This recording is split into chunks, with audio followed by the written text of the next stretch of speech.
Alléluia. Dao tsika no fofantanantsika any amin'ny lanitra isotran'Andriamanitra fotsika manontolo. Maraina vaovao indray omen'Andriamanitra antsika. Isan'andro Andriamanitra dia miteny amintsika amin'ny fampiasana mpanompo isan-karazany. Ary tadidio fa tsy reny olona ampiasain'Andriamanitra ireny a. Fa Andriamanitra mampiteny sy mampitondra teny eo ambava amin'ny mpanompony. Hozy izy ny ten'Andriamanitra hoe aina ho an'izay mahazo azy le teny ary fahasalamana ho an'ny nofo rehetra. Ndao tsika teny amin'Andriamanitra androany hoe ny teny rehetra Andriamanitra izay lokony vavanao a dia ho raisiko fahasoazany. Mila fiainana avy aminao a, mila fijoroana avy aminao a, mila fampaherezana avy aminao a, mila fanovana avy aminao a, amin'ny anara maherin' Jesosy Kristy velona masina manakely avy any Nazareta. Amen. Mazao toerana tompoko a. Dia ndao tsika hisakafo indray ny tenin'Andriamanitra androany. Mahafinaritra be rehefa Andriamanitra no miteny. Vavaka dia nangataka tamin'Andriamanitra manokana androany hoe inona ny teny ho zaraiko androany Andriamanitra.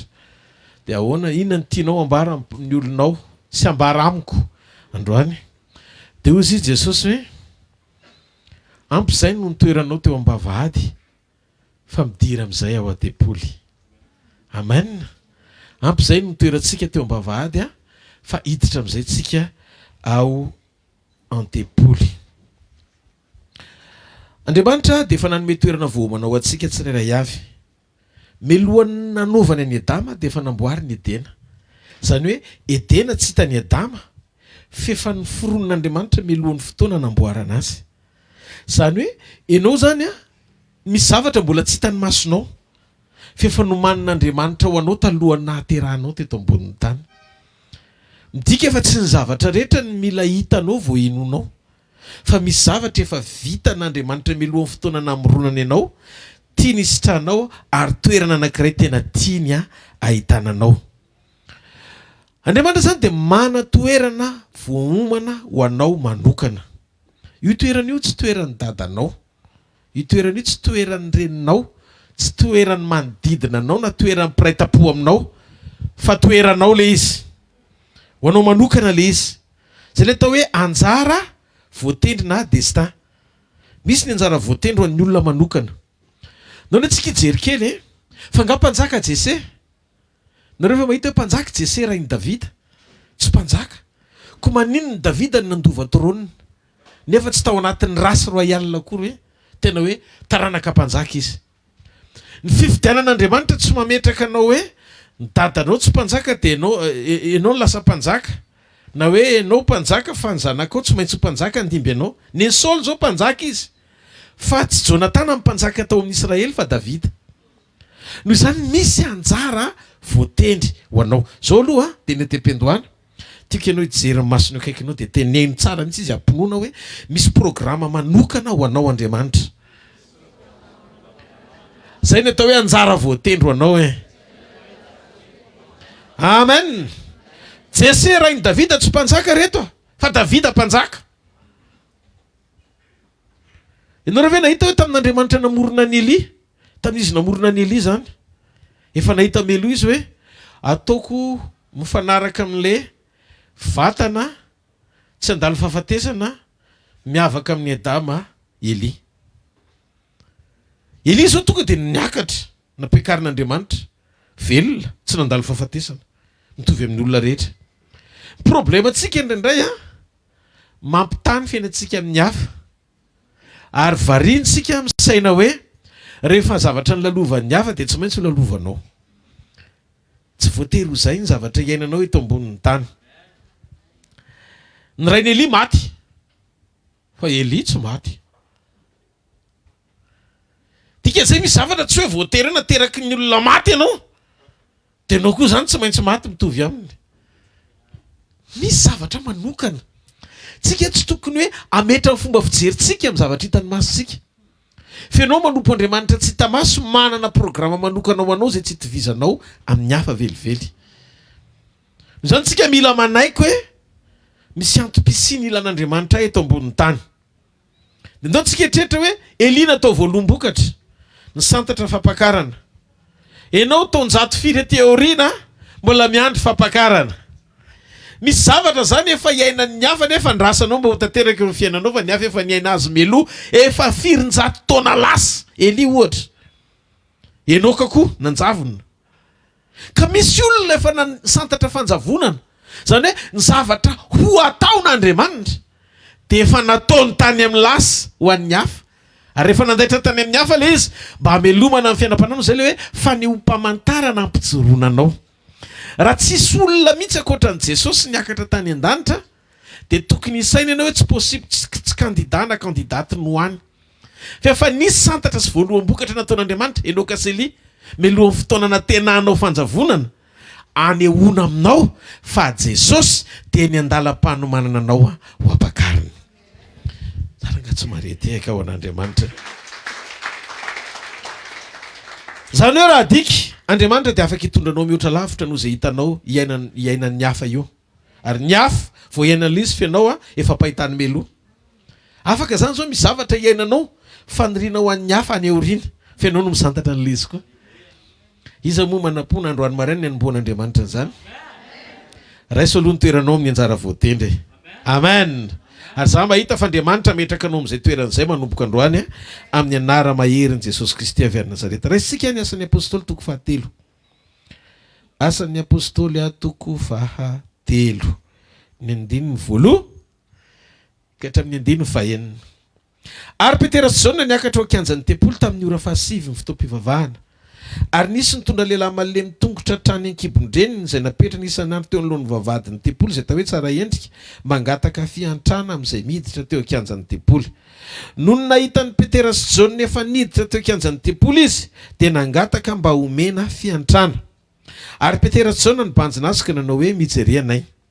Dia nibanjina azy roalahy tsara izy fa nanantena azo zavatra taminy. Fa hoy Petera, tsy manana volafotsy na volamena fa izay ananako nomeko anao. Amin'ny anaran'i Jesosy Kristy avy any Nazareta mitsangatsangana. Ary ndraisiny tamin'ny tany akavana ny lehilahy ka natsangany dia natanjaka niaraka tamin'izay ny tongony sy ny kitrokeliny. Ary ny antsambontsambotra izy ka nijoro dia nitsangatsangana ary niara-niditra taminy eo an-kianjan'ny tempoly nitsangatsangana sy nitsambontsambotra sady nidiran'Andriamanitra. Ary ny vahoaka rehetra nahita azy nitsangatsangana sy nidiran'Andriamanitra. Ary fatany tsara fa io no ilay nipetraka teo amin'ny vavahady tsara endrika eo amin'ny tempoly mba hiantrana dia gaga sady talanjona ny olona no zay tonga tamin'ny raha lehilahy. Ary raha niazona ny Petera sy Jaona izy dia niara-nirohitra ny olona rehetra eo amin'izy telolah teo amin'ny fialofana izay tao hoe fialofan'ny Solomona ka talanjona. Io malemy io mbola tsy nitsangana mihitsy hatramin'izay naolombelona azy fa niova ny zavatra rehetra tamin'ny fotoana indray marain'izay tamin'ny ora 7 ny fotoam-pivavahana. Nalemy hatrany am-boaka izy tsisy atenainy intsony fa zany hoe zany hitsangana zany dia nofinofy fa ny zavatra tao am-pondrareo dia hoe alemy mandrakizay io lehilahy io. Manina hoe alemy mandrakizay io lehilahy io. Zavatra nitranga nefa dia zao nisy fotoana anankiray teo amin'ny fiainany zay natonga an'Andriamanitra ampijoro azy anadino zay toerana lasa ny azona azy. Ny toerana lasa ny azona azy zany tao anatin'ny ray segondra nandalovan'ny Petera sy Jaona ny ovan'ny tantaram-piainany. Teteny aminao na problema trany amboaka azy vita ny fanatrehan'Andriamanitra ny ray maraina ohatry ny androany ny anova zany zavatra rehetrarehetra zany. Tiako fantatra io zany fa Andriamanitra mandrakizay, Andriamanitra tsy voafetra amin'ny fotoana izy, tsy voasaka amin'ny fahazarana izy. Ninninona ny ainanao tany amin'ny lasa afaka novain'Andriamanitra anatin'ny ray segondra. Fa zao misy zavatra tsy maintsy fehezinao androany raha tianao iseho eo amin'ny fiainanao ny voninahitr'Andriamanitra. Ity lehilahy ity ny aina an-dranomaso foana, ny aina an-dranomaso isan'andro, ny andry fiantrana isa maraina mandraparivan'ny andro eo ambavahady ny tsara endrika. Fa zao ny zavatra nitranga tao anatin'ny ray mpimaso lasa fifaliana le ranomaso, tongotra nalemy lasa afaka nitsambikina.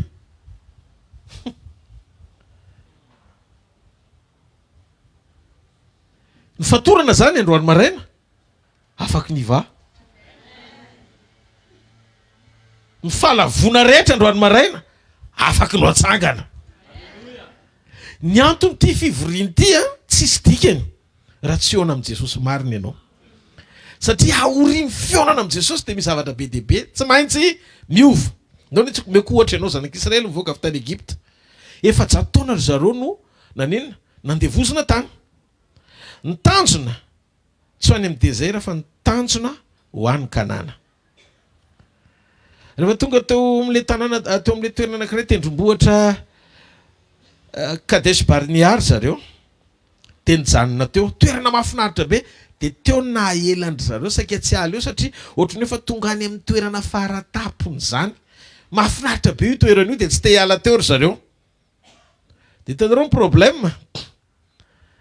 Maro amin'ny olona manadino ny lalana tian'Andriamanitra hitondrana azy, tanjona tian'Andriamanitra hitondrana azy, fa variana eo amin'izay toerana lalovany mety ho mahafinaritra androany fa tsy fanaperana. Ianao zany mila mandroso ianao. Tenenino akaikinao ianao io mila mandroso. Mandroso amin'ny fanompona hoe a?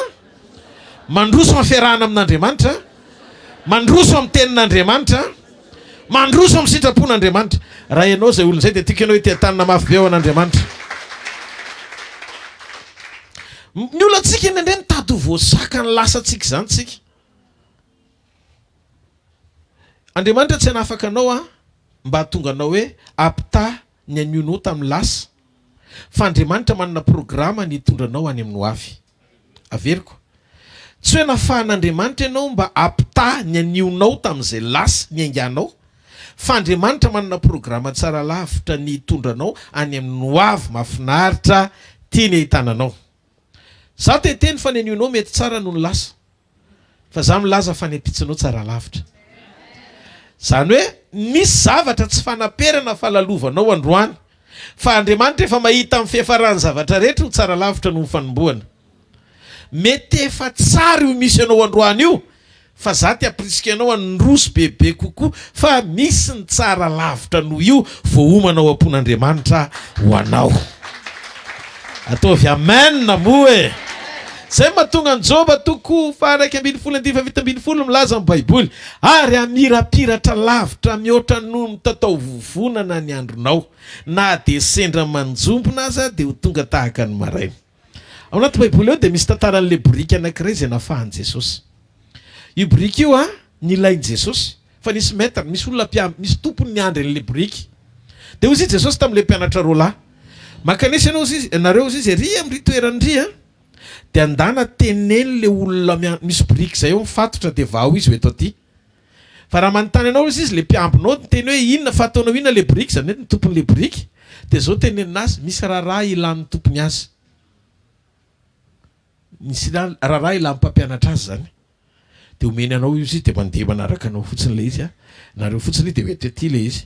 Fa inona kay ny ilana n'io boriky io ho vahana ho tengenan'i Jesosy hiditra any Jerosalema. Zany hoe io boriky io zany a raha nisy tompony hatramin'izay de ilain'le tompony ho tengenana le boriky. De zao ny zavatra mitranga. Le fatoran'le boriky tsy maintsy mivavy ho tonga any amin'ny Jesosy izy. Ianao zany a alohan'ny akanesanao any amin'ny Jesosy ahatonganao hitondra azy eo amin'ny fiainanao de tsy maintsy misy mpanompo irahana amanao. Zay zany ny anton'le sekoly. Irahana zay hitondra teny aman'le tady namatotra anao mba hahatonga anao libra ho tengenan'le mpanafaka anao. Daso aloha. Ianao zany mety misy toerana na voafatotra anao. Fa io toerana io a mahatonga n'Andriamanitra naniraka anay. Anafaka anao amin'ny alalan'ny tenin'Andriamanitra, amin'ny alalan'ny anaran'i Jesosy. Mba tonga anao ho afaka sy ho libra tsy ho voafatotra amin'ny toerana io. Fa hoentina anakaiky an'i Jesosy sy fakahita aminy. Vahany ianao mba hitoeran'i Jesosy. Vahana ho ianao mba hitoeran'i Jesosy. Aza mitady ho voava tsy ho amin'ny tanjony hitoeran'i Jesosy. Tsy mety le izy. Avelao izy ho mpanjaka amin'ny fiainanao. Zavatra mahafinaritra. Rehefa Jesosy ny mahazo toerana eo amin'ny fiainanao de miova ny direction. Tsy any amin'le lalana nisy anao teo aloha tsona le toerana nisy anao teo aloha. Ny ala veny ambany vohitry ny fatorana le boriky. lasa niakatra vilona ho an'i Jerosalema. Tsy marety ka ho an'Andriamanitra. Borika avy any ambanivohitra daholo tsika mianakavy. Noentin'i Jesosy any amin'ny vilona ny Jerosalema. Fa zao ny zavatra mahafinaritra, mila mitoetra eo aloha Jesosy. Mila maninona hoe ny antony sekoly fampatsahivana anao fa misy Jesosy tokony hitoetra eo amin'ny fiainanao ary tsy tokony ho adininao ny fisiny eo amboninao. Rehefa teo ambonin'le borika ane Jesosy ka niakatra ny Jerosalema izy, gaga le borika efa manino reto olona reto miondrikondrika amiko. Nefa tsy izy loatra fa leo amboniny. Rehefa eo amin'ny fiainanao Jesosy, aza mitady voninahitra fa tsy maintsy omena amboninahitra amin'ny alalanao ny fisiny eo amin'ny fiainanao. Aza mitady fahasoavana, zay zavatra tadiavon'ny olona isitranao amin'ny fahafenoana, rehefa eo amin'ny fiainanao ny fanatrehany. Ataovy amen tsara moa. Mafantatrareo ve fa hafa misy zany hoe miaraka amin'ny Jesosy zany. Le miaraka amin'ny Jesosy aloha tsy mitovy amin'le miaraka amin'ny olona rehetrarehetra. Fantatrao hoe mahafinaritra fa miaraka amin'ny Jesosy tena miavaka mihitsiny. Ianao io zao miaraka amin'ny Jesosy tena iavaka be mihitsy fiainanao. Mialoha fiafarana ny titony ity ny fiarahantsika tsirairay avy reto amin'ny Jesosy dia hitondra antsika lavitra Andriamanitra. Ary ny zavatra azoko antoka sady hovay ny toe-panahinao, hovay ny toe-ponao, ho ampijoroany eo amin'ny fiainanao ny atao hoe fahatsarana hitarafana amin'ny fahalebiazany, lasa ny hafa mahita azy amin'ny alalanao. Tsy mahafinaritra anareo ve zany? Sakafo fotsiny fo dia meteza hoentiny sy hotarihany fa Andriamanitra izy fa tsy olombelona. Izy tsy mandangy zany. Mba fantatrareo ve tantaran'olona anankiray? Jerentsika tantaran'olona anankiray saika dimy tany ambanivohitra. Izy ny anaran'izay olona izay, Mefiboseta ny anarany. Tao Lodebara izy no mipetraka. Toerana maina. Toerana tsisy jerevana azy, sy tarafana azy ny toerana izy ny Mefiboseta. Fa zao rehefa nitsaroan'Andriamanitra tamin'ny alalan'ny David Mefiboseta, dia zao tonga tao an-trano, tonga tao amin'ny viliny Jerosalema izy. Olona efa adiny tany amin'ny sisiny tany, nampiakarina vilona, ohatran'le borika lazaiko teo, anga vitan'izany ihany, niditra tao an-tranon'ny mpanjaka. Fa nga vitan'izany ihany, mipetraka teo amin'ny latabatra ny araninana taminy. Ary rehefa mipetraka teo amin'ny latabatra dia voasary ny lamba-databatra ny kilemany. Zany io le atao latabatry ny fahasoavana zany. Niova amin'ny fifandraisany sy ny relation ny Mefiboseta rehetra. Lasa nafantatra ministre be dia be izy, général be dia be, niova connexion. Niova connexion Mefiboseta. Satria ao amin'ny latabatry ny mpanjaka miantso général ny mpanjaka, miantso ministre ny mpanjaka, miantso conseiller ny mpanjaka, ary Mefiboseta dia mifandray amindreo rehetrarehetra ireo satria tao amin'ny palais nisy any Mefiboseta. Tanao le hoe miova toerana. Manomboka androano manomboka androany. Tsy eo amin'ny toerana lasa namantarana notsony ny toerana ampidiran'Andriamanitra anao. Ary ny zavatra azoko antoka ty tapataona faharoa ty hiasa Andriamanitra.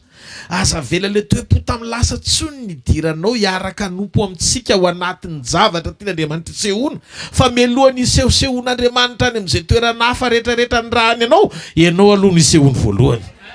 Sara angatsy marety eka ao an'Andriamanitra. Dia inona ny zavatra mitranga? Ny fitanjaky ny mpanjaka dia misy ifandraisany amin'ny zavatra hohaniny. Nefa Mefiboseta ny araninana tamin'ny mpanjaka. Vitaminina ray zany ny tovozon'ny Mefiboseta sy ny mpanjaka. Ianao nefany miara-misakafo amin'ny mpanjaka. Zany hoe hanin'Andriamanitra no hantsika eo amin'ny latabany. Ny dikan'izay izay maha izy azy miampita ao anatinao. Io zany mamaritra an'ilay fiainana vaovao ao amin'i Jesosy. Eo amin'ny latabatry ny mpanjaka, ny mihinana ny fihina amin'ny mpanjaka. Zany hoe ny fahasalaman'ny mpanjaka ny lasa mitovy fahasalamana aminao. Zany hoe zay fahasalaman'i Jesosy koa ny fahasalamanao. Zay zavatra hohanin'i Jesosy sinona no hohaninao. Mitovy ny zavatra hohanina, mitovy ny zavatra iaina, mitovy le tanjaka. Alleluia! Ka ny Jesosy sy ny zavatra nomeny antsika tsy hanim-py na hany mahavoky fa hanina mitondra fiainana. Tsy le azo hohanina fa le tena fihinana. Dia ndao ny antsika izay ne omeny anao zany le tena fihinana. Inona ny mbola mahatonga anao mahatsapa hoe nafoy ao anatin'izay zavatra lalovanao androany. Za mahita ny fahafenony hiasa ao anatinao. Za mahita ny fahafenony hiasa ao anatinao. Haleluya. Haleluya. Tsara Andriamanitra. Ndao jerentsika. Ndao tsika jery kely ny zavatra misy. Amin'ny asan'ny apôstôly toko fahatelo ny andiny voalohany ka hatramin'ny andininy faha enina. Maneho ny zavatra nataony Jesosy tamin'ilay nataony Petera teo amin'ilay malemy teo vavadiny tsara endrika. Ito kely tsika hijery an'ilay izy. Ary Petera sy Jona niakatra teo kianjan'ny tempoly tamin'ny andro fahasivy. Ary nisy nitondra lehilahy malemy tongotra tany akibondreniny izay napetrany isan'andro. Zany hoe tamina palemy azy dia teo foana. Teo no vavadiny tempoly izay tao hoe tsara endrika mba hangataka fiantrana amin'izay miditra teo kianjan'ny tempoly. Hangataka fiantrana izay ny antanjona nametrana azy teo isan'andro. Ary no hitan'ny Petera sy Jona efa niditra teo kianjan'ny tempoly izy dia nangataka mba homena fiantrana. Ary Petera sy Jona nibanjina azy ka nanao mijery anay. Eto amin'izay. Hatramin'izay ity olona ity nampianarina hijery ivelany. Zany hoe tsy banjina zavatra hafa ankoatra ny paosy ny mpandalo. Azo satra fipetraka izy. Banjina izy mijery ivelany. Dia nampianatra Petera tokony hiova ny fomba fijerinao. Tsy afaka hiova toerana ny olona tsy miova fomba fijery. Baiboly dia milaza raha misy roa na telo mivory amin'ny anarako teo afovoany. Fantatry Petera zany sy Jona fa mahafeno fepetra tsara ny fisian'le malemy. Telo ry zareo. Petera, Jona sy le malemy. Aizy Jesosy eo afovoany. Ny tena marina tsy ilaina akory izy miditra ao amin'ny tempoly. Fa rehefa feno ny fepetra maharoa na telo teo afovoany Jesosy. Efa nitritra ny lamba teo amin'ny tempoly ahafahan'ny olona miditra ao amin'ny efitra masina indrindra. Ny dikan'izay tsy ao amin'ny tempolo intsony Jesosy fa efa ao anatintsika. Ao dia teto zao ny feno ny fepetra maheo afovoany azy. Tokony miditra fa tsy eny ambavahady izy. Ny mahatonga amin'ny fifantohany, mahita biriky mandalo, mahita rameva, mahita anina. Ny ilana zany le toeram-pivoriana ohatr'izao azahoana antoka ny fifantohana tsara ho amin'Andriamanitra amin'ny alalan'ny teniny, amin'ny alalan'ny communion sy amin'ny alalan'ny fitombom-pahalalana ifandraisantsika bebe kokoa amin'ny fampitombotsika ny finoantsika. Ao fa zao teto ty lehilahy ty tsy afananoatra no zay satria eo amin'izay toerana nametrahan'ny olona azy ny tsy maintsy hipetrahany. Izy zany tsy manatsafidy hoe zaho ao anaty tempoly mba hifantoka bebe kokoa fa tsy maintsy eo ambavahady satria eo no nametrahan'ny olona azy. Petera, Jona, le malemy, feno ny fepetra. Petera nampifantoka ho amin'ny Jesosy fa tsy nampifantoka an'le malemy ho amin'ny paosy. Ozy izy, tsy vola fotsy, tsy vola mena no nananay, fa zay anananay no menay anao fa mijery anay. Zany hoe ovay le fibanjinana tsy any amin'ny paosy fa ty amin'ny maso. Rehefa tonga eo fanatrehan'Andriamanitra tsika dia mila fantatra hoe aiza ny fifantohanao. Le zavatra ilainao ve avy amin'Andriamanitra, le zavatra irinao ho ataon'Andriamanitra ve sa any amin'Andriamanitra mpanome sy mahalala zay teny ilainao mihoatra lavitra no fanindrinao. Awa. Ndao. Mba fantatranao hoe fa misy karazan'olona atao anaty baiboly mametraka ny lanja sy asarobidiny zava-panahy ho ambony lavitra sy mihoatra no zavatra ilaina. Le vehivavy sonemita ohatra. Le vehivavy sonemita tsy nananjanaka fa nametraka ny fisiany Elisy izy ho sarobidy teo amin'ny fiainany amam-panompon'Andriamanitra azy. Mihoatra lavitra noho tsy fahazahoany zanaka tamin'izy mbola tanora mandra-pahatonga azy antitra tsy nanantena ntsony hoe azo an'izany. Tonga Elisy nyteny taminy hoe amin'ny heritaona ohatr'izao anananaka ianao dia ozy izy hoe aza mandaingy amin'ny mpanomponao, aza mandaingy amiko ry lehilahin'Andriamanitra. Zany hoe nampandaingy Elisy izy fa zao natonga azy mbola hoe voatahiry le zanan'lahy. Voatahiry le zanan'lahy satria napetraka io vehivavy io ho ambony ary tsy sakana. tsy ahatonga azy ahatateraka sanefa mifanimpony sy ny fitiavany an'Andriamanitra ny fisiany le taranaka na tsy fisiany le taranaka teo amin'ny fiainany. De ndony antsika isainy io ramatoa io zany tsy voasaka ny zavatra iriny tsy tanteraka ny fibanjinany lanja ny fisian'Andriamanitra tao amin'ny Elisa. Proof nanehoany toerana tsara tare Elisa ary isan'andro nanaovany Ampy foana. Zany hoe tsy niempotra mihitsy le ramatoa nanaisotra ny fitiavany an'Andriamanitra na tamin'ny fotoana lasa ela aza ny nandoliany mba azahoany taranaka fa tsy azony zany mandra-pahatonga azy tsy nintsony azony zany ka nanaminany azy Elisa de hoe tsy possible zany. Tanareo amin'izay ny asarobidy ny fitiavana ao ambony lavitra noho ny finoana. Ny finoana mety raraka fa rehefa mahery ny fitiavana de ny afo ny fitiavana ny fitiavanao n'Andriamanitra ny apiditra anao any amin'izay valimbavaka tsy takatry ny finoanao fa efain'Andriamanitra amin'ny fanotronany eo amin'ny fiainanao rehefa hita ny fatateraka amin'ny fanaranao tsy mareteka ao n'Andriamanitra. Te ohatr'izay mihitsy le lesona teto rehefa tonga eto amin'ny fanatrehan'Andriamanitra tsika aiza ny fifatoatsika. Tao Nazareta Jesosy, tao Nazareta izy fa tsy nanao fahagagana betsaka ozy izy ny Baiboly. Satria nahoana tsy nanome voninahitra azy, tsy nanome voninahitra an' Jesosy tao amin'ny tanàna nisy azy fa nanamavo azy noho izany tsy afaka nanao zavatra mihoatra izy. Bloqué Andriamanitra rehefa diso ny direction-ny ny fomba fijerinao ao anatinao eo amin'ny fanatrehana na Jesosy azy vofe tsy nanao nininina, tsy nanao nininina tao Nazareta satria tsy nanome lanja ny mahazanak'Andriamanitra azy ireo fa ny saina azy ho mpiray tanàna taminy. Zanaky Maria Josefa ve iny androany omaly iny nateraka androany milaza fa Mesia. De jereo nanao zavatra izy sa tsy nanao? Tsy nanao izy fa androany aloha anao izy.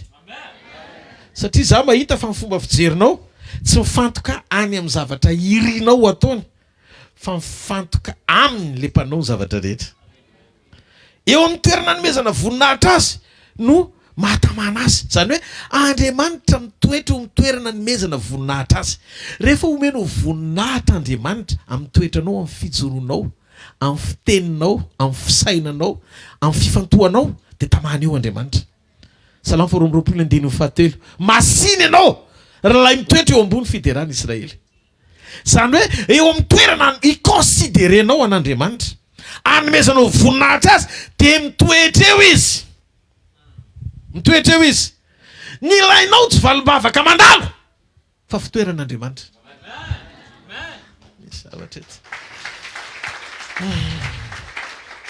Halleluja. Ilaina zany ny fijery sy fibanjinana miova aloha. Aza dino le tany anevitra fibanjinana menarana varahana na sandratry Mosesy na pitsahatra ny herom-pozina tsy hitondra fahafatesana. Eritrereto maso mibanjina menarana varahana antidotina poizina tokony hamono amina venin avy any ambavana menarana mahafaty manaikitra ny olona. Sitrana ny olona rehefa mibanjina. Kandroany te mpisarika anao foana zay ao anatin'ny sekoly mpanotronana. Aza manaiky ho tafajanona treo amin'ny faniriana tsita ny fatokina sy fanantenana. Fa mibanjina an'Andriamanitra mpanefa le tena mety aminao sy mihoatra noho izay ilainao. Diso ane ny fibanjinan'le malemy. Le malemany hatramin'izy voateraka de efa nanazatra ny sainy ifantoka amin'ny volamena sy volafotsy. Zay ho azony anio no ny tehirizan'ny Satanas. Zany hoe hitanao ohatra voalavo any amin'izay toerana misy fromage na misy tota aza de any foana no ifantohan'ny masony. Tsy manana vision lavitra zany ny voalavo. Ary ny devony mampihatra anao toy ny voalavo tsy anatsaina mihoatra lavitra noho izay mahatery anao androany. Saim-boalavo zany. Sainam-boalavo zany. Fa ny olona lasa lavitra afaka hanova amin'ny fomba fijeriny hibanjina zavatra lavitra sy mihoatra amin'izay oampon'Andriamanitra noho izay zavatra mahatery azy androany. De metraka ty androany ty ny fahamarinana hoe Andriamanitra tsy namaly an'io malemy io ny fanaraka tamin'izay faniriny. Zany hoe nodisoin'Andriamanitra tamin'ny fotoana nanirana Jona sy Petera le raiki-pona le formule hoe fahatokina ny zavatra tenaina satria ny fanantenany tsy tany amin'ny fananganana azy fa ny fanantenany tany amin'ny volamena sy volafotsy fa zao vita mipetera ny nanangana azy anova fifantohana azay ny antony fampianarana marina ny fampianarana marina mampianatra anao anova fifantohana tsy fifantohana amin'izay zavatra irinao andoliranao amin'ny fifadikanan'Andriamanitra andro manal fadianina mba hiova vadiko mba hiova ny anako mba fadianina andro manal ao amin'ny zavatra irinao ataon'Andriamanitra tsy zay le izy ny tena fampianarana marina manokatra ny masom-pananao hibanjina an' Jesosy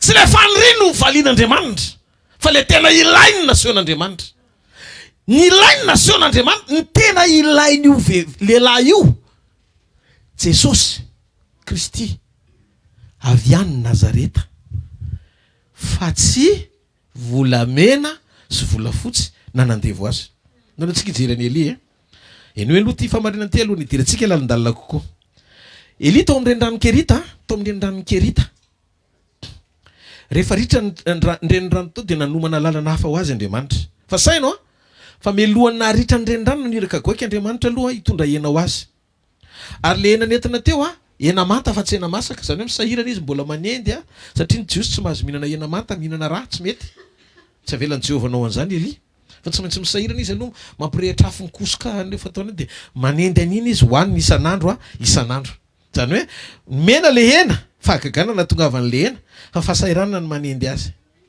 ao dia zao ny zavatra mitranga nisy fotoan'Andriamanitra efa te hanova level na dingana hafa mihitsy ny tia nitondrana ny Eli dia zao ritra ny renirano tao kerita fa maninona ny ritra ny renirano mandalo fahamainana Eli fa angapanoty izy sa mahery ny asany devoly dia atao mangetaheta amin'ny mpaminanin'Andriamanitra sa nitondratonana tany izy fa tsy Andriamanitra indray no nitondra azy tany non misy dingany fahamainana tsy hoe akory fanaperana ny renirano kerita fa te hanova lalana azy Andriamanitra ka tsy ny fahamainana rehetra anao avy amin'ny devoly fa misy fahamainana amin'ny lina lalana anao ara-pamatsinana ny dingana hafa tian'Andriamanitra hitondrana anao dia ahoana fipetraka le izy halleloia zao ny zavatra nitranga le vehivavy Kananita rehefa tonga tany Eli teniteny hoe tsy manana fa tsy azo roa aho izy tapaporoana kely roa hazo roa manambara ny azy fijaliana Eli mpaminany nefa zany efa mahalala mampaminany azy hoe ny hazo anankiroa io azo fijaliana io mporofom-pamantarina fa ty le vehivavy zay tsy maintsy andray azy fa raha tsy niteny an'izay le vehivavy dia mbola nisalasala izy hoe tena ato marina ve mifamonjena croix ao ve tsika dia zao rehefa tonga tao Eli dia ozy izy Eli hoe anaovy sakafo Ampy aloha anaovy sakafo kely tsy le zanako dia ho faty izy takalo ny fahafatesany zanany ny fisitrahany Eli an'le sakrifisy avy amin'le vehivavy dia eno le fipetraka le izy eno tsara misy zavatra tiako tonga ny anatin'ny fonao indraindray miaraka amin'Andriamanitra misy sentiment somary tsy maintsy vonono zany misy sentiment tsy maintsy vonono zany ohatrany hoe tsy mety fa nataon'le vehivavy tokoa le sakafo dia nimeny any Eli fa taoriny fanomezany any Eli lasa usine mpanamboatra menaka sy koba ny tao an-trano satria mandrapatapitry ny telo taona sy tapany mandrapatapitry ny mosary ny sitraka foana ry zareo zany hoe lasa usine mpanamboatra menaka sy koba tao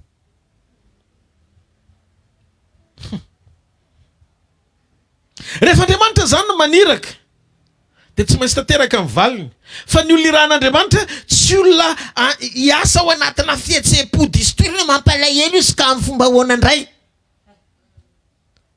Andriamanitra matoa misedra anao dia manana ny vonona ny lonan'izay faty antoka ao izy fa zao mila maso saina miova ovay le fomba fijery fananian'Andriamanitra mihitsiny le zavatra nitokiny hita maso ny tsy maintsy nafoiny tsy hoe le zavatra mba homenany Eli fa le raha matoa amboarina tsy hifantoka ametraka amin'ny fiainany amin'ny zavatra mandalo fa hifantoka hifakahita amin'ny direktivan'Andriamanitra amin'ny alala amin'ny mpanompony tsara nga tsy mahareteka ao an'Andriamanitra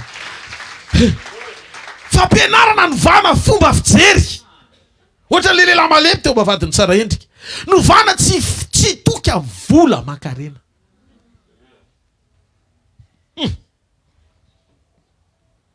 nareo hoe tsy mahita hoe nisy fotoana Adama nanontaniana hoe aiza moa ianao fa ng'Andriamanitra tsy omniscient ngai tsy mahafantatra hoe arinzy na atsy tao edena ihany anie Adama nanontany aiza ianao fa nga tsy hitany indray teteny Andriamanitra hoe tiako hita ianao eo amin'le toerana nametrahako anao.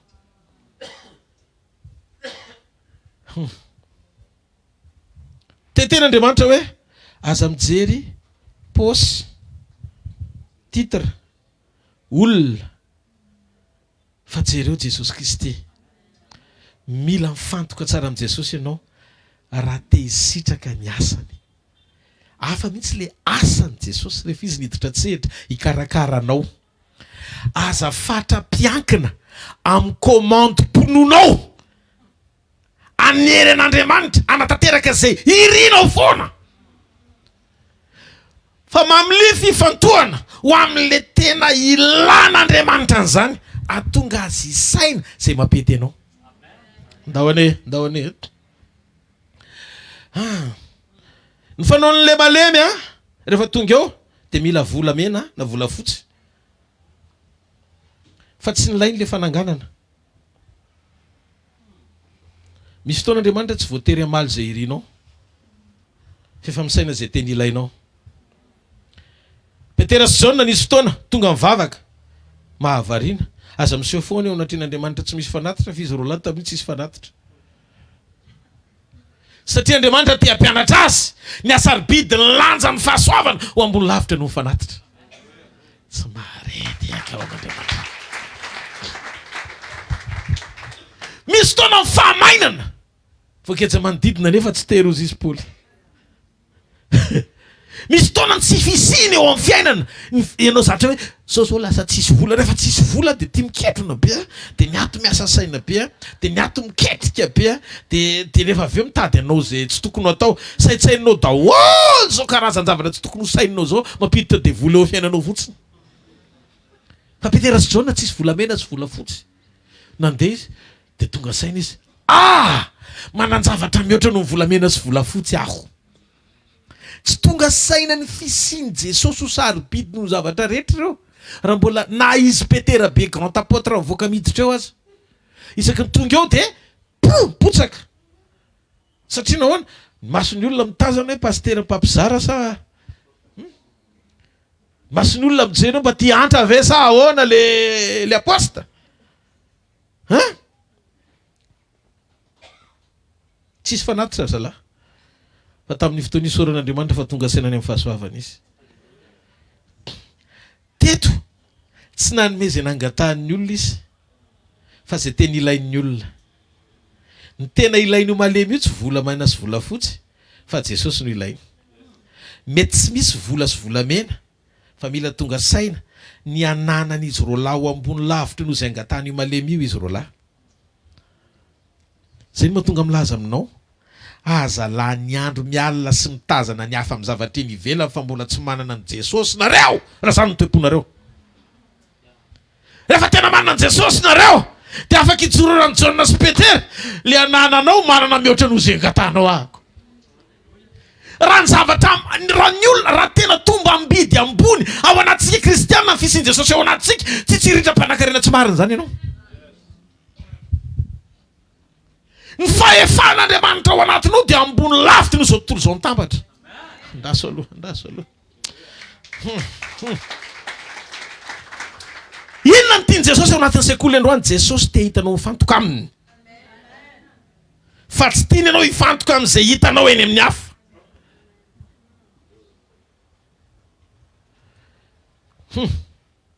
Raha nomeny Petera volamena sy volafotsy anie le malemy dia nalemy ihany. Fa rehefa nomeny Jesosy izy afaka niditra tao amin'ny tempoly.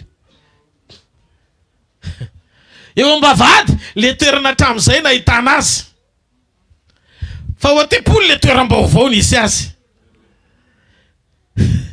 Ny mpandaly te hita azy eo ambavahady. Fa Andriamanitra te hita azy ao anaty trano. Tonga tany amin'izay tian'Andriamanitra hitana azy izy.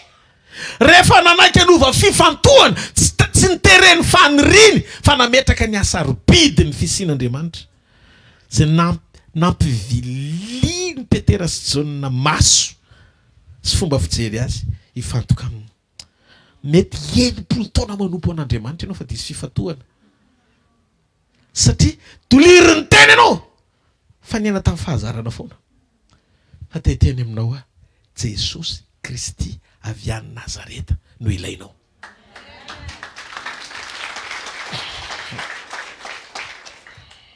Alléluia. Andriamanitra naniraka olona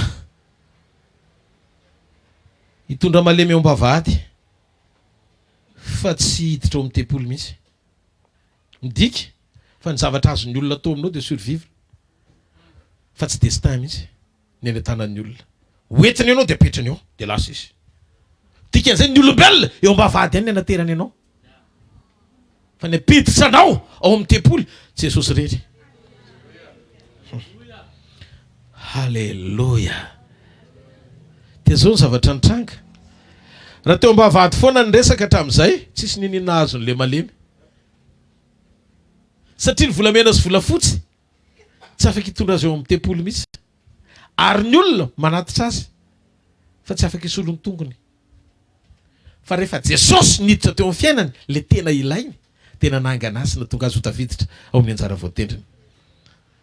Teteny aminao a eno ity ny vola sy hareny matimatesana mitondra fialonanao anatin'ny fonao io sy fankahalana na piraitam-pona manodidina, lasa misy fialonana, lasa misy tsaiko, inona daholo ny anarany.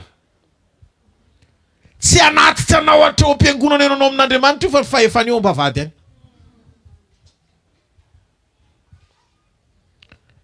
Mila miaina an'Andriamanitra tsika rehefa te hiova toerana hibanjina an' Jesosy andray taridalina avy aminy. Ny zavatra ho ataon'i Jesosy eo amin'ny fiainanao rehefa tena mifantoka aminy ianao dia esoriny ianao amin'ny fiankinana amin'ny hafa. Esoriny ianao amin'ny fomba fisainana zavatra hafa fa manomboka apetraka Andriamanitra ao anatinao fatokina ny tanany eo amin'ny fiainanao. Noho izany mila manapa-kevitra ianao androany haka ny toeranao amin'izay. Hatramin'izay izay tian'ny olona nametrahana anao fa manomboka androany raiso ny toeranao.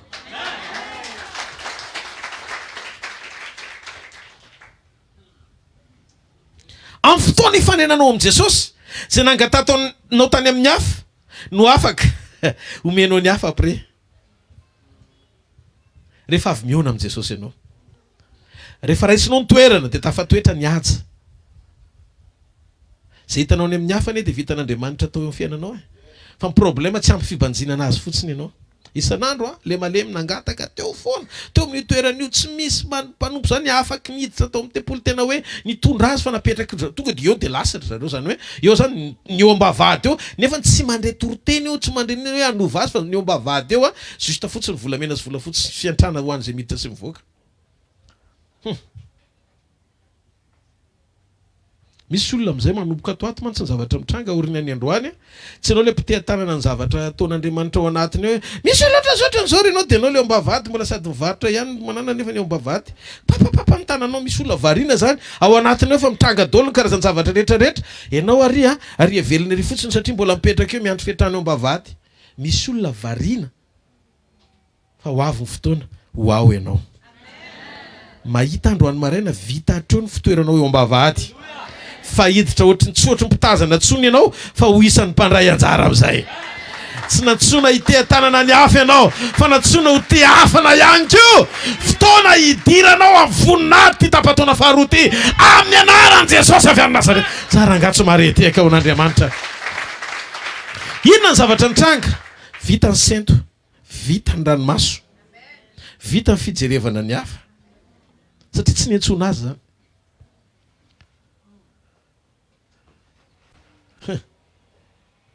Mety misy fanampianatra amin'izay fa misy fotoana ianao amin'izay indray ianao nampy. Mety teo ambavahady foana ianao no mitazana fa androany ianao miditra amin'izay. Za tena mahita fanokatra lalinao anao Andriamanitra. Io fotsiny aza velo voafitaka iankina amin'ny vola. Lasa miankina amin'ny volamena sy volafotsy. Lasa miankina amina fihetsepo diso toerana. Tsy vola ihany ny ankina fa fihetsepo diso toerana. Mety tsy manana ny rehetra ianao fa ho Jesosy Kristy meo lanjy izy. Meo lanjy Jesosy. manana mihoatra noho ny rehetra ianao manana an Jesosy. Manana rehefa ho Jesosy tetina hitako hoe rehefa aoka Jesosy tsy volamena sy volafotsy tsony nomena ny leranga fa izy mihitsy ny afaka nitsangana. Zao zany ny problema ohatra misy zavatra fanaperana mampahory anao zany eo amin'ny fiainana. Miandry taratasina nationalité anao.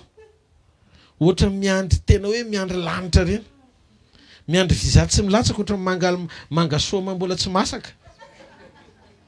Tetomany anao satria tsy tateraka mihitsy le fandrinao hatramin'ny ela. Za te hiteny aminao rehefa tena feny Jesosy ao anatinao taimboraka daholo zany. Satria Jesosy ambony lavitra noho nationalité, Jesosy ambony lavitra noho ny fahasalamana, Jesosy ambony lavitra noho ny vola makarena, Jesosy ambony lavitra fa rehefa Jesosy ny larana voalohany eo amin'ny fiainanao manaraka ho azy zany rehetrarehetra zany. Nahavariana tamin'i Jesosy tamin'izy lasa dia ny anarany ihany napetrany. Ny anarany ihany napetrany. Napetraka Jesosy ny anarany. Fa Jesosy tsy nametraka vola tany amin'ny banky. Sérieux zany e. Vakio ny Baiboly ny mpianatra rehetrarehetra tsisy vola napetrany tany amin'ny banky, lasa izy tsy nametraka vola. Lasa izy tsisy siège social akory hoe siège ny Jésus de Nazareth tsisy. Na fasana aza nindramina dia nahavariana hoe zao ve ny olona voata tokony volamena amin'ny fasany. Tsy nitarika ny sain'ny mpianany mihitsy Jesosy ametraka fifatohana amin'ny zavatra hita maso. Zany nahatonga Andry Petera sy Jona natapaka hiditra ny tempoly. Tena mijery ihany nareo fa misy fotoana tapaka. Iainako izay iainan'ny olona rehetrarehetra. Fa tsy mametraka fo amin'izany ahako. Fa rehefa misy miditra eo dia fantatra hoe iny iray pastera fa nahazo. Satria nahoana aingentsika amin'ny dépense fa tsy manatsika ny tahiry tsy marety ka ho an'Andriamanitra. Hitanareo ny olona tena manana an Jesosy manana fonena sy tia mizara ho an'ny hafa. Ary tsy voafatotra mahatsiaro tena maty antoka raha manisy soka tsisy ninina aza rehefa avy eo. Raha zay ny toe-ponareo tena homenatra tsika eto ny amin'ny zavatra ho ataon'Andriamanitra eo amin'ny fiainanao manaraka. Satria ny antony ampivongivona ny satana mihitsy ary marikivy izy satria anao totoafim-pahasoavana sy fitahina eo amin'ny fiainan'izay olon'izay Andriamanitra. Te-pola izy. Ataovy amen na moa e. Halleluja.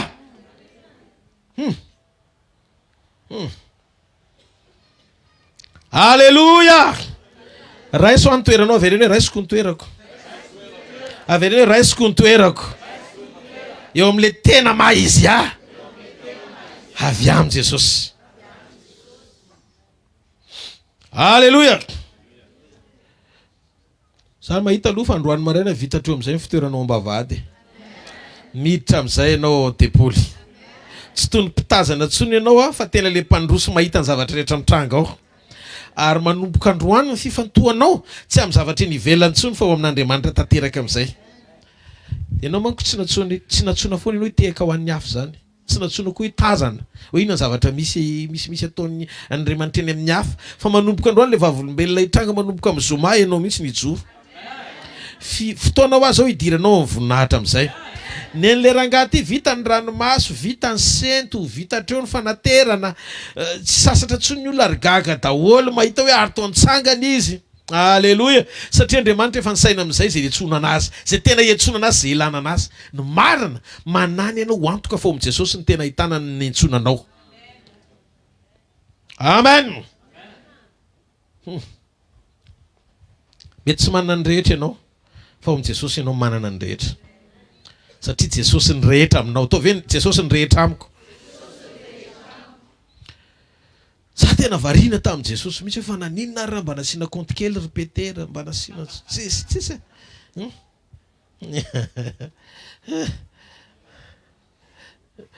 Zavatra anankiray ireo marika farany alohan'ny amaranako azy raha trany amboako io malemy io ny teo teo amin'ny vavahady io efa nandalo teo koa zany Jesosy fa tsy nanasitra anazy.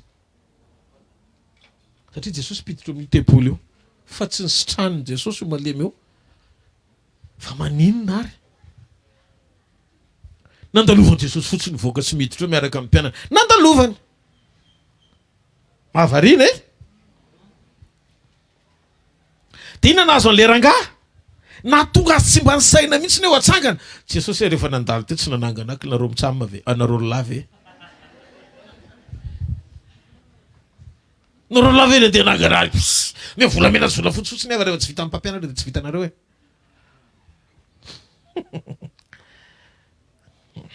Zao nefa ny zavatra mitranga. Teo misy fanafahana. Teo nisy fahagagana, nisy jamba mahiratra be dia be. Fa zao tonga Petera tonga saina. Jesosy lasa. Fa ny fanomezana nomeny Jesosy ato amiko mbola afaka miasa. Zay tsy nataony irano tanterahako ho fitohizany izay natombony. Tsy noho izaho fa noho ny herin'ny anarany sy ny fisiany ato amiko. Teo izy Petera, anjarako indray zao. Amen. Dia amin'ny anaran'i Jesosy Kristy avy any Nazareta manena izy mitsangatsangana. Le rangaty zany voafatotry ny lasany. Ny saina izy tsy tafavoaka ntsony. Fosisy Andriamanitra aza misaina ny lasana mihevitra ny fahiny. Fanao zava-baovao indray amin'ny alalan'i Petera sy John. Ary ny zavatra napetrako tamin'ny zareo tsy compte bancaire fa ny anarako. Dia natsanga Jesosy izy. Dia ny zavatra niseho izy ny Baiboly nitsambontsambotra teo anoloan'ny Petera sy John ni izy indray niditra loha tao amin'ny tempolo efa ela tsy tato finareo tato foana. Dia aloha zany mba hiditra lohanareo. Tsy nalala fomba izy. Mba napetrany aloha bisopy hiditra voalohany mba izy nanaraka ao aoriana. Fa nahavariana koa le bisopy manetry tena manaiky aloha avy amin'ny malemy afaka hiditra amin'ny tempolo dia sady nanginany namela azy ny ravoravo na amin'ny voninahitr'Andriamanitra niaraka taminy. Satria ny marina voninahitr'Andriamanitra aloha. Voninahitr'Andriamanitra aloha tsy mahareteka ho an'Andriamanitra. Halleluja. Tsisy mibata tamin'ity fistenany. Lahaka izy nahaka ny toerany amin'izay tao tonga dia nahazo seza anankiray tsy mifiretaka tamin'ny tany fa mipetraka ambony seza ohatranareo. Tsy ambavahady nitehaka ny hafa fa tonga ny te hafa naniditra tao amin'ny tempolo ary ny masony rehetra nahita hoe hafakely mihitsy ny voninahitr'Andriamanitra teo amin'ny fiainany. Za teteny aminao. Za tsy milaza hoe tsy ilaina ny mana. Fa ny mana ny anefitra. Dia zay raha nisy mana fa rehefa hiditra ny Kanana nitsahatra amin'ny mana vakeo ny Baiboly. Any amin'ny destination finale tsy ilana démonstration na fahagagana ntsony hoe mana lava. Efa misy vonina meloa hidiranao any amin'ny tany Kanana. Misy fotoana ianao mila miditra ny Kanananao. Tsy miandry mana latsaka ntsony fa misitraka an'izay ilainao. Azonao ngamba zany révélation zany. Tany anefitra mila mana. Satria tsisy nininona. Mana. Mafinaritra le miaina mana lava. Fa misy fotoana tsy mila mana ntsony efa tonga ny Kanana. Alléluia. Ianao ho tian'Andriamanitra ho isan'ny mpandray anjara fa tsy mpitehaka ny hafa fotsiny. Aza mijanona eo ambavahady fa midira ao an-trano. Inona ny zavatra tiany Jesosy ho tenenina? Teo dia nanomboka niova ny zavatra rehetra. Niova namana raha namana. Niova lalana satria niova fo. Rompoint anankitelo. Rehefa miova fo ianao dia lasa miova namana. Inona izy izy pasindry ampandela ny joro vavolombelona. Le ty sigara sy toka namako rehetrarehetra reny lasa tsy tia antsony dôly. Lozany zalaho izy vao nanomboka hitany hoe mivavaka. Ay le ry mivavaka. Iza koa niaraka amin'ny niova aloha any. Niova namana. Eto mbavaka reny fa aza nisy amin'ny namana aminy ntsony fa so miverina misotro tampoko indray amin'ny Kristine. Lasa zavatra hafa ny anaovanao namorona ny rano tonga divay satria ianao mbola te sotro toka. Adinonao le azo atao mamy divay natoka ho fafenona amin'ny fanahy satria fa valo fafenona amin'ny fanahy fisotroana divay. Fisotroana fa tsy hoe famamona. Dikan'izay raha tianao no fenona amin'ny fanahy masina azo atao sakaizana alcool loatra da mbola misy antony midona kely apéritif aninona.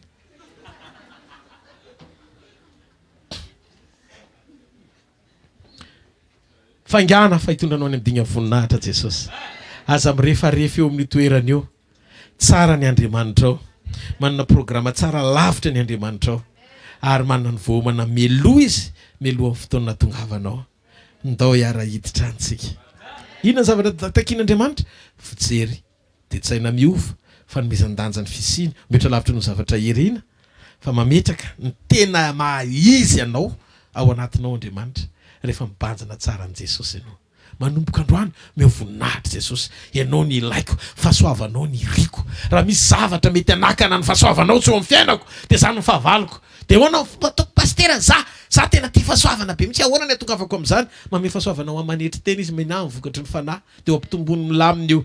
tsy hoe vitany tsodraniko nefa vao avy tsofoko rano dia miavinavina be mihitsy satria mitombo fahasoavana tomboa fahasoavana tombonareo amin'ny fahasoavana nareo rehetrarehetra mitomboa fahasoavana tsofotsofoko rano fotsiny tsy tsofotsodrano fotsiny mampitombo fahasoavana midira mifaneke mifanetretena Andriamanitra manohitra mimpiavinavina fa mame fahasoavana ho an'ny manetretena izy mandehana miteam-panaraka an'Andriamanitra mba sary-piaro raha-mpanota be anao miala am'zany dia miverena mivoanao ten'Andriamanitra any foana le secret amen ny olona manome lanja ny ara-panahy ihany misarobidy amin'Andriamanitra satria manova fomba fijery tsy voafetra faniriana fa mahita lavitra ny zavatra tena ilainy ao am-pon'Andriamanitra Jesosy Kristy avy any Nazareta no ilainao ndao tsika hitsangana sotran'Andriamanitra fotsika manontolo avofany amin'ny lanitra ny tananao dia misaora azy amin'ny fonao manontolo makasitraka raika misaotra tompo ny amin'ny fotoana androany maraina misaotra ny amin'ny teny fiainana misaotra ny amin'ny fananganana misaotra ny amin'ny fahatsarana misaotra ny fahasoavana tonga eto Andriamanitra ho karazan'olona manaiky ho forainy isan'andro tsy metraka fifatohako amin'ny zavatra hafa akoatranao ny aminao mihoatra lavitra ny aminao mbola ambony lavitra ny aminao mety lavitra ny aminao tsara lavitra enao malala ny hevitra izay heverana mihoatra lavitra noho ny fiheverana fisainako sy ny foko ny atao hoe tena fiainana mino androany maraina fahitany tsiray avy ianao hitondra ny tsiray avy midinga ny fahasoavana sy voninahitra mba tsy ho voaketsany zavatra ilainy ka hitanondrika ao anatin'ny zavatra tsy hita amin'ny masony nefa mahatonga azy hitoetra ho ambavahady sokafo ny fonay mba ho tafiditra lalina kokoa ao tempoly miaraka amin'ny toe-po mifandray amin'ny fimpanjinana anao ilay Andriamanitra marina amin'ny anaran'i Jesosy Kristy avy any Nazareta raha izy zany androany maraina amin'ny anaran'i Jesosy dia mandehany ianao amin'izao herinao zao fa Andriamanitra mahita ranomasina tany maina ao anaty ranomasina mena voaomana azonao mandeha mamaky ady sarotra ho tonga any amin'ny destinanao Andriamanitra manana amatsinanao any anefitra na tany iay azy dia misy andrahona ialofanao na tany iay azy dia misy mana voaomana ho anao ary na ny anefitra aza mbola misy ranom-boiboky hovatsiny ihany aza mametra ny tanan'Andriamanitra amin'ny faniriana tsy tanteraka fa aoka hijoro atoky an'Andriamanitra fa hiasa izy anyme mihoatra amin'ny fahatanterahana izay zavatra rehetra ilainao Andriamanitra mifantoka aminao fa tsy mifantoka amin'izay zavatra ilainao satria rehefa avy manangana anao izy dia mampiasa anao fananganana ho an'ny hafa ihany koa mandana fa tsy alemy zany ianao tsy ho raraka zany ianao tsy ahantry zany ianao ny farana hatreo ny fangatana ny antry afaka ianao amin'izany fanahy zany afaka tsy eo amin'ilay toerana tsony ianao nisy ianao hatramin'izay fa mindra toerana anao Andriamanitra any amin'ny dinga voninahitra aorinan'ny androany isitraka ny fahafenona avy amin'Andriamanitra ianao isitraka fisokafana fomba tsy takatry ny saina ianao ary tsy ho raraka eny an-dalana mandrakizay fa hita ny voninahiny tsofoko rano amin'ny anaran'i Jesosy ianao ahita fiadanana itokantranonao io isy filaminana isy fitsaharana zay korotana rehetra ao alamin'Andriamanitra zay tsy mety rehetra ao aravin'Andriamanitra omen'Andriamanitra fifatohana ao an-trano ianao fa tsy variana amin'ny telefônina tsy variana amin'ny zavatra ny ivelany tsy variana amin'ny zavatra hafa mahita fa nitokantranao nitokantrano sambatra satria ianao tsy neglige ny zanakao zany tsy neglige ny vadinao koa tsy anamaivana koa mpiara mivavaka aminao ary atsiaro ny manodidina anao ambarako sy tononoko amin'ny anaran'i Jesosy fa la fifandraisana ara-panahy amin'izay no tena matipaika sy planina ao am-ponao mihoatra lavitra no ny te-anakarena sy ny famaizanao azo ny zavatra rehetra tononoko fa tia nofo tia manaraka ho azy ary azoko antoka fa orinany androany anokatra lalana any amin'io Andriamanitra reo vavady fitsosina ny katona hatramin'izay ho sokafan'Andriamanitra amin'izay satria eto hitsara endrika ianao androany ho ampidirin'Andriamanitra amin'ny endriky ny fahatsarana amin'izay ianao amin'ny anaran'i Jesosy tononoko amin'ny anara-mahiny Jesosy Kristy avy any Nazareta fiadanana ho anao fahasoavana ho anao fahafenona ho anao fanasitranana ho anao maherezy ianao azo toerana no fanatritsika eo an'Andriamanitra dia indray tsodrano aorinan'izay halleloia tsara Jesosy azonareo ve le teniny zaraina teo mino fahitantsika tsiray avy Andriamanitra avy amin'izany mahereza tsikany tsika ny rehetra tsika sy nareo mahereza halleloia ampy zay nitoeranao teo ambavahady fa midira amin'izay ao an-tempoly. Amen. Filazana foy raha pitso sekolo tokantrano sy iza marina le raha pitso fanambinana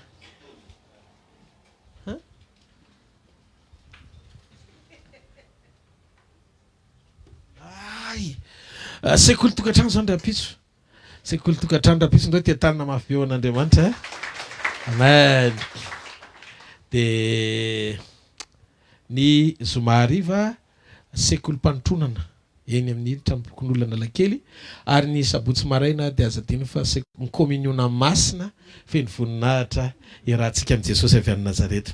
Hitanao samy hafa mihitsy le hoe miditra ao amin'ny tempoly miombona ao anatin'ny communauté sy assemblée ao matoa le rangahy teo ambavahady tsy afaka mihitsiny mety misy zavatra mahavariana azy misy tôbila mandalo misy zavatra ohatr'izany fa ao tempoly mihaino tenin'Andriamanitra tsara de tsy mitovy koa le hoe manaraka direkta fotsiny ianao sy mitonga eto hafa mihitsy le hoe manaraka direkta sy mahazony direkta tsy mitovy tsy mitovy mihitsy le hoe manaraka direkta sy mahazony direkta. Le mahazo direct ianao teneninao mihitsy le mitsatotsatoka de hitanareo le olona eo am'le direct reny tonga de hovain'Andriamanitra eo satria mandray kasika eo an'io. Za zao androany maraina mahita fa mandray kasika ianao ody any ianao andanany taratarafo any amin'ny dokoterany daholo le zavatra tena mbola nisy teo aloha reny de very indray mizoma fa ny anjaranao indray mahita hoe ty positif de ty négatif ty positif mbola mitony izy hatramin'izao mihitatra io zavatra io ary za mino fa fotoan'Andriamanitra amin'ny fiainanao zany mino an'izany ve nareo de aza misalasala ary ndana tonga de manao test manao contrôle de manatona ny paster sanatra mizoma zao de mandana misy ola be de be afaka tamin'ny zavatra tsy izy dao le aretina reny toetra ratsy reny misy ola zao ato tena kizity mbelona tsy laitra toinina mihitsy taloha fa gaga manodidina azy ianao marina ve io satria nahoana lasa olona tsotra zantsony ianao.